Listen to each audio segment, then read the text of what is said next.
El día 3 de agosto publicaron en INSI Crime una columna muy interesante, un artículo de Stephen Dudley que habla sobre esta forma que tienen los narcos de que cuando hacen sus desmadres de repente le mandan mensajes a la sociedad, ya sea a través de videos, de narcocorridos, como lo mencionan, o con mensajes de audio, con pancartas, con narcomantas, pidiéndole perdón a la gente.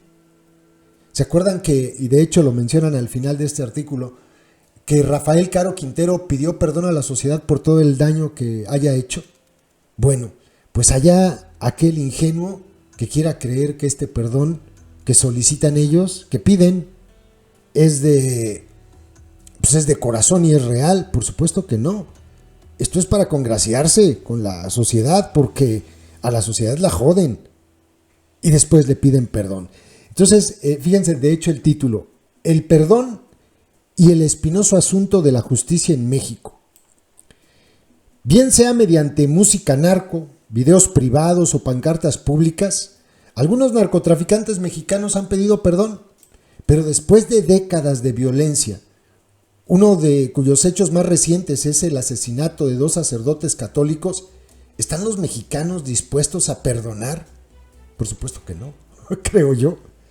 Tras unos 90 segundos de un típico narcocorrido sobre Ovidio Guzmán, uno de los 3 hermanos que en conjunto son conocidos como los Chapitos, una facción de la moderna interacción del poderoso cártel de Sinaloa, el cantante principal del grupo, Código FN, de repente hace una aparte.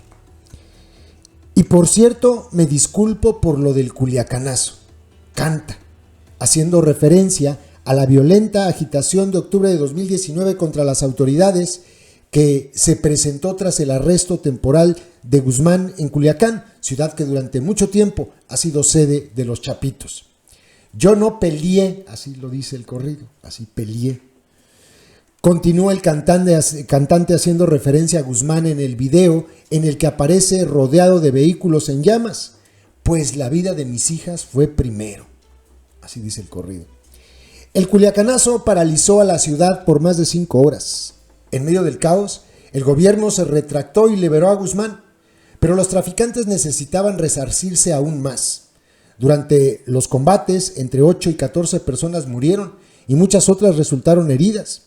Los revoltosos incendiaron carros para doblegar a las fuerzas gubernamentales y los tiroteos pusieron a cientos de personas en peligro y causaron el cierre de negocios y escuelas. Y lo que es quizá peor, hombres armados invadieron los cuarteles del ejército y secuestraron a varios familiares de los militares, cruzando una línea simbólica que durante mucho tiempo ha sido respetada por ambas partes y que mantuvo una tregua tácita entre ellas en áreas como Culiacán. Sin embargo, ese código que aparentemente implica excluir a los civiles e incluso a los familiares de los soldados alojados en territorio enemigo nunca ha sido particularmente claro y es difícil de hacer respetar. Esto fue evidente recientemente, a fines de junio, en el norte de México, donde 2 sacerdotes y un guía de turismo fueron asesinados, presuntamente por narcotraficantes que persiguieron al guía hasta una iglesia donde se había refugiado. Como respuesta, la Arquidiócesis de México, en un editorial de confrontación poco común en su publicación semanal, le pidió a López Obrador que examinara las estrategias de seguridad. Y si bien la jerarquía de la iglesia quizá no habla en nombre de todo el clero católico, hace algunos años otros sacerdotes prominentes como Alejandro Solalinde les han pedido perdón a los narcos, a quienes consideran víctimas de la economía neoliberal y la política corrupta. Esto se atrevió a decir Alejandro Solalinde, recordarán. Este es un barómetro importante. Las estrategias se conocen popularmente como abrazos, no balazos, como referencia a lo que López planteó durante su campaña presidencial, pero a lo que solo le ha dado continuidad tangencialmente ya como presidente. La idea es reducir las tensiones entre el gobierno y los grupos criminales y abrir un espacio para la reconciliación mediante una actitud menos represiva que las de sus predecesores. Muchos consideran que el culiacanazo es un claro ejemplo del abyecto fracaso de la estrategia. Un par de años después de los hechos, AMLO, como se le conoce popularmente, defendió ante los medios su decisión de liberar a Guzmán y retirar a las fuerzas de seguridad, diciendo que no quería poner en riesgo a la población ni a los civiles. Pero AMLO ha utilizado a las fuerzas de seguridad para perseguir a los grupos criminales de la misma manera que lo han hecho sus predecesores. Ha seguido arrestando a los jefes de las organizaciones criminales y desplegado grandes cantidades de tropas para sofocar la violencia y la delincuencia. Los resultados han sido diversos. Durante su administración, las tasas de homicidio apenas han disminuido un poco con respecto a los máximos históricos. Por supuesto, no todos estos asesinatos están relacionados con el crimen organizado, pero una buena parte sí lo están. Además, miles de personas han desaparecido o han huido de la violencia. Otras han sido reclutadas a la fuerza o traficadas por criminales, y otras más se han visto obligadas a abandonar sus negocios o las escuelas, como ocurrió el día del Culiacanazo, cuando la ciudad se detuvo abruptamente. Los grupos criminales tratan de compensar estas barbaridades de diversas maneras, emitiendo declaraciones públicas en las que culpan a las autoridades o a los grupos rivales, comprando a las comunidades con proyectos de obras públicas, grandes festivales o donaciones, pidiendo justicia contra los perpetradores o bien administrándola con sus propias manos.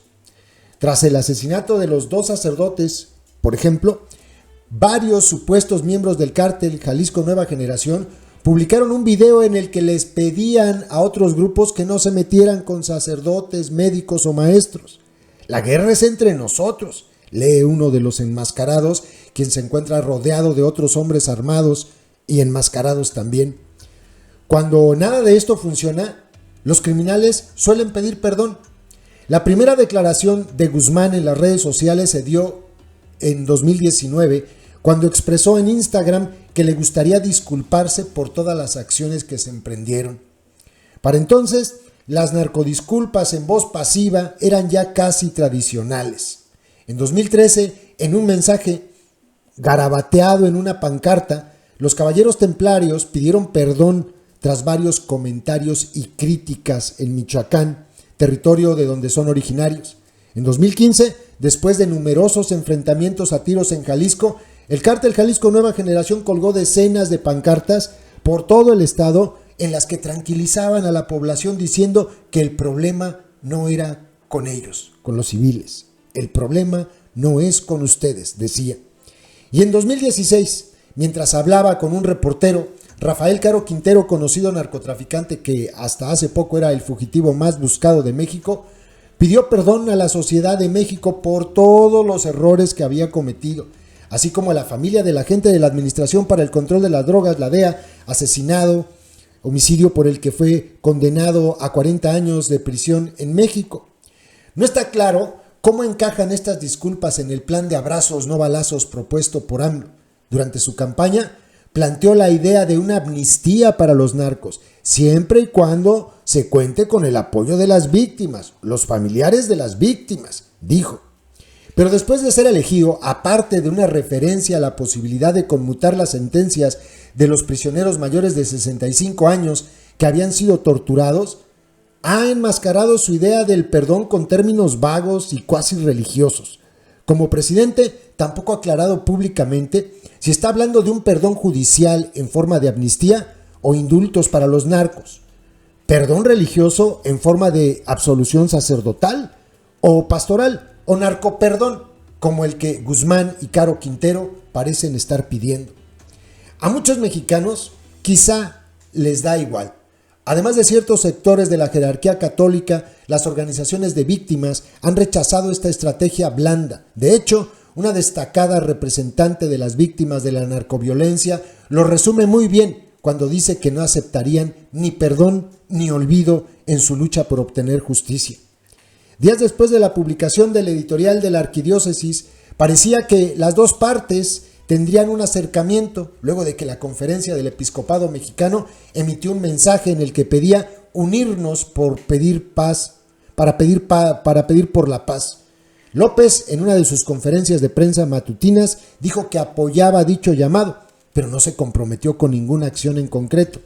Así, las cosas parecen estar claras. El perdón no provendrá fácilmente de una sociedad desangrada y maltratada durante años de conflicto, ni siquiera de una institución que se basa en esa misma premisa. Muy interesante. Esto es lo que publicaron en Inside Crime. Muy interesante.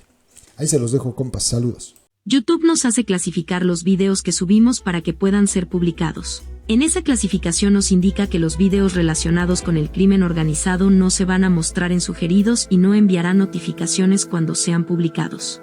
Por eso, para poder verlos tienes que ingresar al canal y buscarlos. Todos los días subimos videos con esos contenidos. No olvides que ya abrimos un nuevo canal, Personajes México 2, ve a él dando clic en la pantalla final de este video donde dice, mensaje importante, y suscríbete.